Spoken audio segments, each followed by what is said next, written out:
बिलग्राम का छोटा सा कस्बा साहित्य और सूफी परंपरा का एक चमकता सितारा है, जहां ऐसे ऐसे सूफी बुजुर्ग आराम फरमा रहे हैं जिनके इल्म की रोशनी से पूरा भारत चमक रहा है। ऐसे ही एक बुजुर्ग का नाम सैयद मीर अब्दुल वाहिद बिलग्रामी है। आपका जन्म सन 1506 ईस्वी में सांडी नामक कस्बे में हुआ। उनके पिता मीर इब्राहिम हजरत शेख सफी के मुरीद और खलीफा थे। मीर इब्राहिम पुत्र कुतुबुद्दीन पुत्र माहिरू पुत्र। मीर बुढ़ बिलग्रामी ने बिलग्राम छोड़कर बॉडी को अपना ठिकाना बनाया था।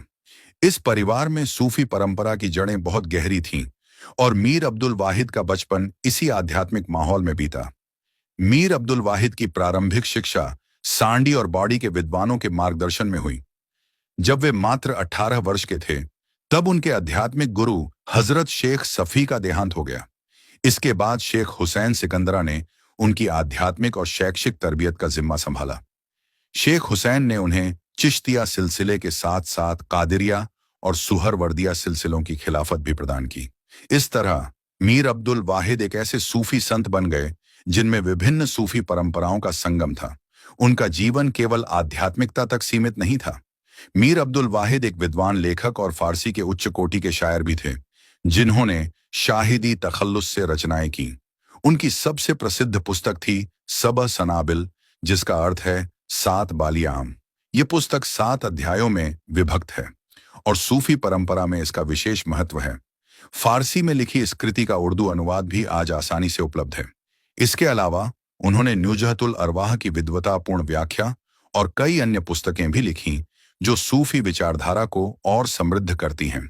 सैयद मीर अब्दुल वाहिद बिलग्रामी का व्यक्तिगत जीवन भी उतना ही रोचक था। उनका पहला विवाह बिलग्राम के काजीपुरा मोहल्ले में हुआ, जिनसे एक पुत्र मीर अब्दुल जलील व एक पुत्री बीबी मरियम पैदा हुई। उनकी दूसरी शादी कन्नौज के उस्मानी शेख परिवार में हुई। उनसे भी उन्हें 3 पुत्र मीर फिरोज, मीर यहया, मीर तैयब और एक पुत्री बीबी शाह पैदा हुई। एक बार बादशाह अकबर के दरबार में मीर अब्दुल वाहिद बिलग्रामी का फारसी कलाम गाया गया। उसकी गहराई और भावनाओं ने अकबर को इतना प्रभावित किया कि उनकी आंखों में आंसू आ गए। उन्होंने पूछा, यह रचना किसकी है?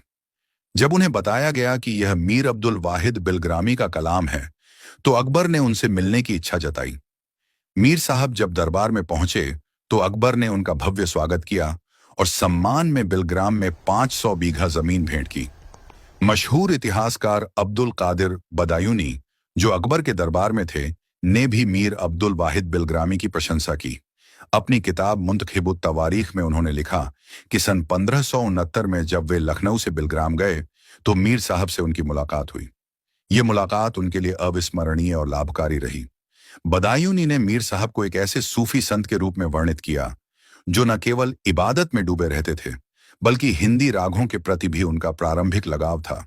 उन्होंने अपनी रचना हकाइक हिंदी में हिंदुस्तानी संगीत, सूफी रहस्यवाद और विशेष रूप से ध्रुपद, विष्णुपद जैसे संगीत के रूपों में हिंदुस्तानी कविताओं का उपयोग किया। मीर अब्दुल वाहिद बिलग्रामी ने 100 वर्ष से अधिक की आयु पाई। रमजान की 3री तारीख सन 1608 ईस्वी को जुमे की रात को उनका देहांत हुआ। उन्हें बिलग्राम के सुल्हाना मोहल्ले में दफनाया गया। उनकी रचनाएं और सूफी शिक्षाएं आज भी बिलग्राम के साहित्यिक और आध्यात्मिक आकाश में चांद की तरह चमक रही हैं। आपकी शान में आला हजरत इमाम अहमद रजा फाजिल बरेलवी लिखते हैं कि अल्लाह अल्लाह इज्जो शानो एहतरामे बिलग्राम, अब्दे वाहिद के सबब जन्नत है नामे बिलग्राम।